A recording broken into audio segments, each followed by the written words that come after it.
Today, this is going to be an adult show, so a lot of you want to tune out right now, because today I want to just talk about the soup that we are all in.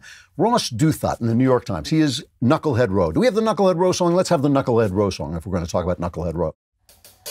Oh, hey, hey, oh, hey, ho, let's go waltzing down to Knucklehead Row. Now, Knucklehead Row, as you know, is the op-ed section of the New York Times, which, as you also know, used to be a newspaper. And Ross Douthat, I don't like to include him in the Knucklehead Row scenario because he's not a knucklehead. He's a smart guy. He's a more or less conservative guy, hates Donald Trump, but he is an actual conservative.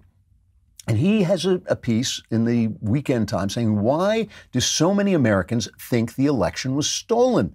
Looking for the reasons behind a seemingly unreasonable belief. And he goes on to a long column about why people believe this. But you know, it's not just ordinary Americans, it's actually the mainstream media who thinks the election was stolen. Here's a montage of the mainstream media. These are the top journalists on TV in the country talking about the election, cut one. Democracy hacked? Did Russia want Trump in the White House? Did Russian hacking help Donald Trump win? The CIA says the Kremlin tried to swing the election to Donald Trump.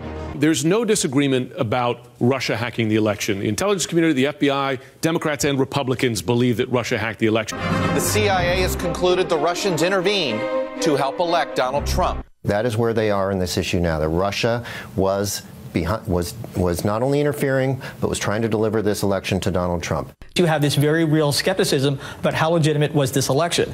It wasn't simply that Russia got engaged or involved in hacking the election, but did so to favor Trump. I think this is a constitutional crisis. I mean, was the president legitimately elected? Then what it suggests potentially is that the election was in some sense illegitimate. And I don't know where you go from there. So do you think that Trump in any way is an illegitimate president? Oh, wait, he said, reeling with surprise. That wasn't this election. That was the last election, and it was for 3 years after the election took place. That was the reporting from the mainstream, supported, I will admit, by lunatics like Keith Olbermann, who said this. This is cut two. We are no longer a sovereign nation. We are no longer a democracy. We are no longer a free people. We are the victims of a bloodless coup. So far, a bloodless coup engineered by Russia with, at best, the traitorous indifference of the Republican Party and Donald John Trump, a man who, to borrow a phrase from another December long ago, will live in infamy. In 5 weeks' time, unless desperate measures are taken, we will hand over the government to a man who lost the popular vote by more than Woodrow Wilson or Jimmy Carter won it.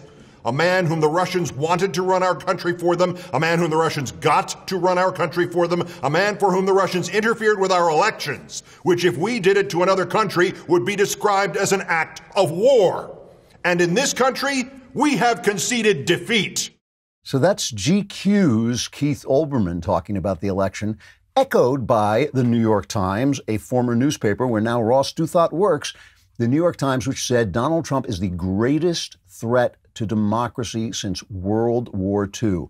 And now the New York Times runs a banner headline saying there was not a whiff of fraud in this election, which would make it the first election in human history about which there was not a whiff of fraud. And so the people don't believe the press. What is the problem? Well, according to Steve Koll of The New Yorker, I guess that's how you pronounce it, maybe Koll, of The New Yorker, the problem is there's too much freedom of speech. It's getting in the way of journalism. This is cut 12, Steve Koll talking about the right to free speech. Those of us in journalism have to come to terms with the fact that free speech, a principle that we hold sacred, is being weaponized against the principles of journalism. And what do we do about that?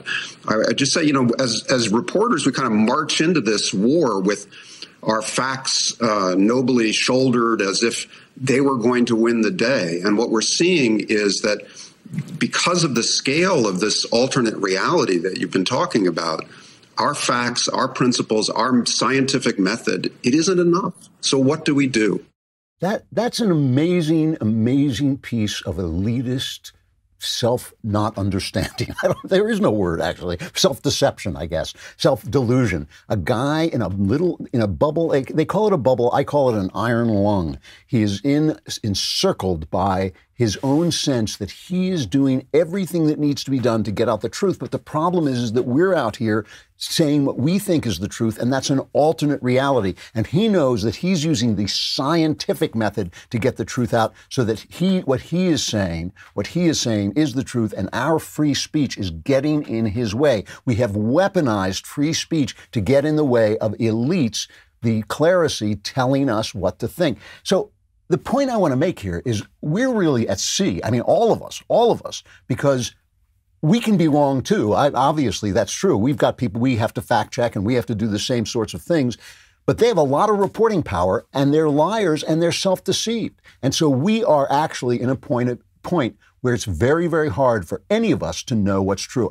I hope you enjoyed that clip from The Andrew Klavan Show. If you did, go ahead and hit the subscribe button so you stay up to date on all our future content.